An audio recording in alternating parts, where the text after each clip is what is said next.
Hi friends, welcome back to my channel.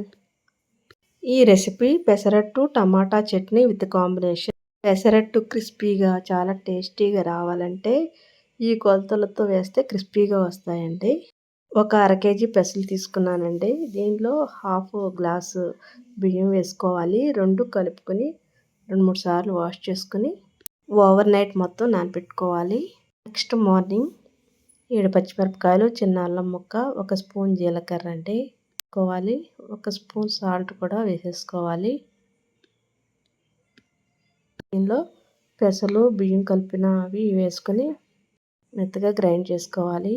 దీన్ని మనం పక్కన పెట్టేసుకోవాలండి. ఇప్పుడు స్టవ్ మీద ప్యాన్ పెట్టుకొని 2 స్పూన్స్ ఆయిల్ వేసుకొని 5 టమాటాలు, 10 పచ్చిమిరపకాయలు సన్నగా చీల్చుకొని టమాటాలు సన్నగా కట్ చేసుకొని వేయించేసుకోవాలి.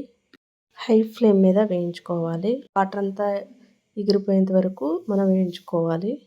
ఇలా మధ్యలో కదుపుతూ ఉండాలండి. ఇప్పుడు దీనిలో వాటర్ అంతా ఎగిరిపోయినాయి.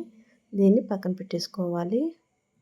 చల్లారిన తర్వాత మనం మిక్సీ జార్ తీసుకొని టమాటా పచ్చిమిరపకాయలు వేసుకొని దీనిలో కొంచెం చింతపండు, 5-6 వెల్లుల్లి రెబ్బలు, 1 స్పూన్ జీలకర్ర, 1 స్పూన్ సాల్ట్ వేసుకొని మెత్తగా పేస్ట్లా చేసుకోవాలి. రెడీ అయిపోయిందండి. ఇప్పుడు ఇది కూడా బౌల్లో తీసుకొని పక్కన పెట్టేసుకుందాం. ఇదిగోండి పెసరపిండి చట్నీ 2 రెడీ అయిపోయినాయి. స్టవ్ మీద ప్యాన్ పెట్టుకుని హీట్ ఎక్కిన తర్వాత ఆయిల్ అంతా స్ప్రెడ్ చేసి మనం ఇలా దోశ వేసుకోవాలండి. ఇది సగం వేగిన తర్వాత 1 స్పూన్ ఆయిల్ వేసుకొని బాగా రోస్టెడ్లా వేయించుకోవాలి. రెండో వైపు కూడా మనం వేయించుకోవాలి. సర్వింగ్ ప్లేట్లో తీసుకోవాలి. నెక్స్ట్ మళ్ళీ ఇంకొక దోశ వేసుకొని కూడా రోస్టెడ్లా వేయించుకొని మనం వేసుకోవాలి. మనం ఈ దోశలు ఎలా వేసుకున్నా వస్తాయండి. దీనిలో బియ్యం వేసాం కదా, ఎలా వేసుకున్నా వచ్చేస్తాయి.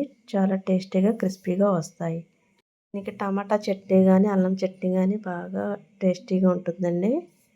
ఇలా ట్రై చేయండి. ఈ రెసిపీ కనుక మీకు నచ్చినట్లయితే లైక్ చేయండి, షేర్ చేయండి, కామెంట్ చేయండి. Please subscribe my channel. Thank you for watching.